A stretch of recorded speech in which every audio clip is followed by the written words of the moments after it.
Hello বন্ধুরা, কেমন আছো তোমরা সবাই? আশা করি অনেক অনেক ভালোই আছো। আর তোমাদের ভালোবাসায় আমিও অনেক ভালো আছি, কারণ তোমরা আমাকে যে পরিমাণে ভালোবাসা দিয়েছ এবং সাপোর্ট দিয়েছ তা আমি কোনোদিন ভুলতে পারবো না। তাই তোমাদেরকে মজা দেওয়ার জন্য আবারও একটি নতুন গল্প নিয়ে হাজির হলাম। গল্পটি শোনার মতো, আশা করি তোমাদের দাঁড়িয়ে যাবে এবং তোমরা হাতের কাজ করতে সবাই হেডফোন নিয়ে বসে যাও। ভাইজা, তুমি আমার সর্বনাশ করো না। আমি তোমার কি ক্ষতি করেছি যার কারণে তুমি আমার এত বড় সর্বনাশ করতে চাইছো? প্লিজ ভাইজা, কাছে আসবা না। তুই জিজ্ঞেস করছিস আমি তোর কি ক্ষতি করছি? আগে তোর সর্বনাশ করি, তারপর বলবো কি ক্ষতি করছি। বলে আমি ডানাকে এক টান দিয়ে আমার বুকের সাথে মিশিয়ে নিলাম। ডানার শরীর থেকে ওড়নাটা খুলে নিলাম, এরপর ওর জামা টেনে টেনে ছিঁড়তে লাগলাম। ভাইজা, আমি তোমার দুটি পায়ে পুরি ছেড়ে দাও আমাকে, আর যদি আমি অন্যায় করে থাকি তাহলে ক্ষমা করে দাও, তবুও আমার সর্বনাশ করো না। চুপ, একদম চুপ, আর একটাও কথা বলবি না, তাহলে তোকে গলা টিপে মেরে ফেলব। আমার কাজ আমাকে করতে দে। ডানাকে ধাক্কা মেরে বেডে ফেলে দিলাম, এরপর আমিও ঝাঁপিয়ে পড়লাম ওর উপর। ওর শরীরের উপর উঠে ঠোঁটে ঠোঁট ডুবিয়ে দিলাম আর স্পর্শকাতর স্থানে হাত বোলাতে শুরু করলাম। ডানা তার হাত দিয়ে আমাকে সরাতে ব্যস্ত, কিন্তু ও কি আমার সাথে পারে? এবারও ঠোঁট ছেড়ে গালে গলায় কিস করা শুরু করলাম। ভাইয়া, খুব ব্যথা পাচ্ছি। কাম দিচ্ছ কেন ভাইয়া? ওখানটা নরম, ওখানে কি কেউ এত জোরে কাম দেয়? আমি ব্যথা সহ্য করতে পারছি না। না, তোকে আর ছাড়ছি না। আজ আমার সমস্ত রাগ তোর উপর ঝাড়ব, তারপর তোকে ছাড়ব। তার আগে না ভাইজা, আস্তে আস্তে ব্যথা পাচ্ছি তো, আস্তে আস্তে ব্যথা পাচ্ছি। আস্তে ধাক্কা দাও, আমি নিতে পারছি না। তোমার ওটা বেশি বড় আর মোটা, এখন থেকে তোকে আমারটাই নিতে হবে। আজ থেকে তুই শুধু আমার, আজকের পর থেকে তুই শুধু আমাকে নিয়ে চিন্তা করবি। কথাটা যেন মাথায় থাকে। আমার নিতে কষ্ট হচ্ছে। কথাগুলো বলেই নুরান ভাইজা আমার শরীরের উপর তার খুশিমতো টর্চার করল। বুঝতে পারলাম হঠাৎ নূর ভাইজা, বুঝতে পারলাম না হঠাৎ নূর ভাইজা আমার উপর। সে তো কোনোদিন এমন ছিল না। সে মেয়েদের যথেষ্ট সম্মান করে, আমাকেও করত। তাহলে আজ এমন একটা কাণ্ড কেন করেছে? সে যদি আমাকে ভালোবাসে তাহলে বলতে পারত। জোর করে ভোগ করার কি আছে? ডানা, আমার হয়ে গেছে, এবার জামাকাপড় পরে নে। এটা যেহেতু তোর রুম, সুতরাং এখানেই তোর জামাকাপড় আছে। আর আমি তোর জামা একটা ছিঁড়েছি, তার বদলে 5টা কিনে এনে দেব। ভাই, আমাকে ছেড়ে দেওয়ার পর আমার শরীরে ওঠার মতো শক্তি নেই, মনে হচ্ছে সমস্ত শরীরে ব্যথায় বিষের টুকরো হয়ে আছে। তবুও কোনো রকমে বসলাম। বেড কভারে রক্তের চুপ দাগ পড়ে গেছে। এবার বলো ভাইজা, তুমি আমার সর্বনাশ কেন করলে? আমার অপরাধ কি ছিল? আমার জানা মতে একটু মনে করে দেখ কি করেছি, তাহলেই মনে পড়বে তোমার সাথে কোনো অন্যায় করিনি যার কারণে তুমি আমাকে এত বড় একটা শাস্তি দিলে। তুই সকালবেলা বাবার কাছে নালিশ করিস নি আমি তোকে রেপ করেছি, তোর সাথে জোর জবরদস্তি করেছি। তুই তো কলেজে চলে গেছিস। এদিকে বাবা তোর কথা শুনে আমাকে অকথ্য ভাষায় ইনসাল্ট করেছে, আমার গালে দুইটা থাপ্পড় মেরেছে।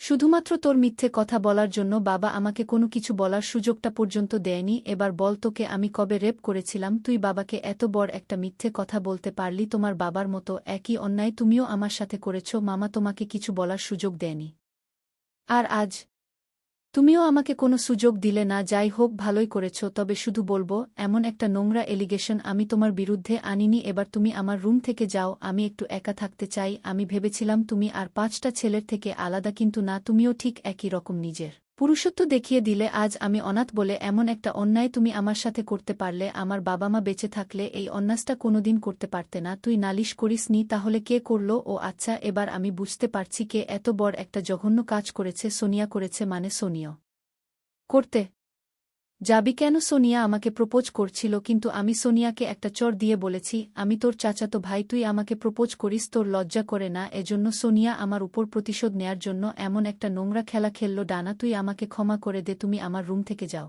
এখন তোমাকে দেখলে আমার খেলনা করে। নুরান ভাইজা আমার রুম থেকে চলে যায়। আমি মাইশা ইসলাম। ডানা, খুব ছোটবেলায় আমার বাবা মা মারা যায়, এরপর ঠাইলে মামার বাড়িতে আমি এইচএসসি পরীক্ষা দিব। আমার আরও 2 মামামাম আছে, কিন্তু বাকি 2 মাম আমাকে একদমই সহ্য করতে পারে না। নুরহান ভাইয়ার মা আমাকে অনেক ভালোবাসে। নুরহান ভাইজা হলো আমার মামাতো ভাই, তারা শুধু 2 ভাই। নুরহান ভাইজা ছোট ভাইজা এবছর অনার্স ফাইনাল ইয়ারে পড়ে। বড় ভাই আর ভাবি দুজনে চাকরি করে, তাই তারা শহরে থাকে। কোনো রকম বিছানা ছেড়ে উঠে দাঁড়িয়ে ওয়াশরুমে চলে গেলাম, শাওয়ার নিয়ে চলে আসলাম। সেদিনের পর থেকেই আমি নুরান ভাইয়ের সাথে আর কোনো কথা বলি না। সে অনেকবার কথা বলার চেষ্টা করেছে, কিন্তু আমি তাকে সুযোগ দেইনি। হঠাৎ দরজায় নক পড়ল। কে? দরজা নক করে কে? আমি উঠে গিয়ে দরজা খুলে দিলাম। মাম ভিতরে ঢুকে পড়ল। না মামনি, আমার তেমন কিছু হয়নি, আমি পরীক্ষা তো তাই একটু টেনশন হচ্ছে, আর কিছু না, তুমি চিন্তা করো না, আমি ঠিক। মিউজিক আছি আমি মামকে মামনি ডাকি মামনি আমাকে খাইয়ে দিচ্ছে আমার চোখ দিয়ে পানি পড়ে যাচ্ছে মামনি তুমি আমাকে বিশ্বাস করো মামনি যদি কোনোদিন জানতে পারো তোমার খুব প্রিয় একজন মানুষ আমার সাথে মস্ত বড় একটা অন্যায় করেছে তখন তুমি সেই প্রিয় মানুষটাকে বিশ্বাস করবে নাকি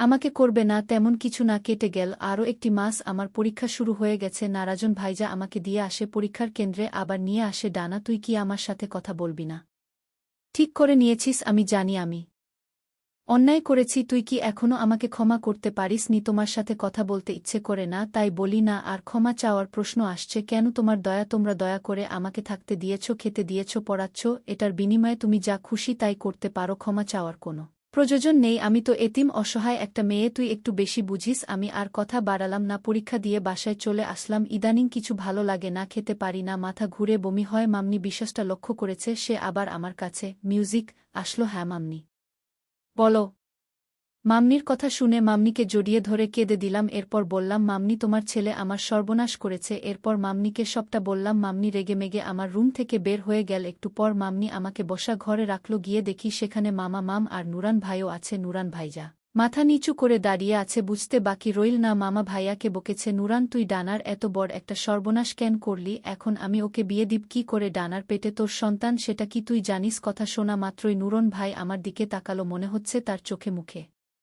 খুশির ঝলক নুন ভাইজা বেহার মতো ছুটে এসে আমাকে জড়িয়ে ধরল আর বল ডানা তুই আমার সন্তানের মা হতে যাচ্ছিস আমি অনেক খুশি হয়েছি আর তোকে আমার থেকে কেউ কেড়ে নিতে পারবে না বাবা আমি কি ডানাকে ভালোবাসি ডানাকে বিয়ে করতে চাই মামা আর মামনিও খুশি মনে মেনে নীল রাতেই আমাদের বিয়ে পড়িয়ে দিল আমার পরীক্ষা এখনও শেষ হয়নি বসে আছি নুরান ভাইয়ের বিছানায় একটুতেই সে আসলো আমার পাশে বসল আমার হাত ধরে বলল এবার তোমাকে ক্ষমা করে দে আর বিশ্বাস কর আমি তোকে ভালোবাসি তোকে আমি সুখে রাখব বিয়েটা যখন হয়ে গেছে তোমাকে তখন ক্ষমা করাই যেতে পারে আচ্ছা ঠিক আছে তোমাকে ক্ষমা করে দিলাম ডানা আমাকে একটু ভালোবাসা দিবি সেই ছোটবেলা থেকে আমি তোকে ভালোবাসি আমি মনে হয় বাসি না তার মানে তুই আমাকে ভালোবাসিস হ্যাঁ বাসি তো অনেক বেশি ভালোবাসি তোমাকে ভাইজা এখনও ভাইজা বলে ডাকবি স্বামীকে কি কেউ ভাইজা বলে ডাকে তাহলে কি বলে ডাকবো সবার সামনে ওগো তুমি এসব বলে ডাকবে আর আমরা যখন একসাথে থাকব তখন জান বলে ডাকবে কেমন ঠিক আছে জান আয় কাছে আয় তোকে আদর করি আমার আবার আমাকে ব্যথা দিবা না তো এখন কিন্তু আমি প্রেগনেন্ট আরে না আজ তোকে পরম যত্নে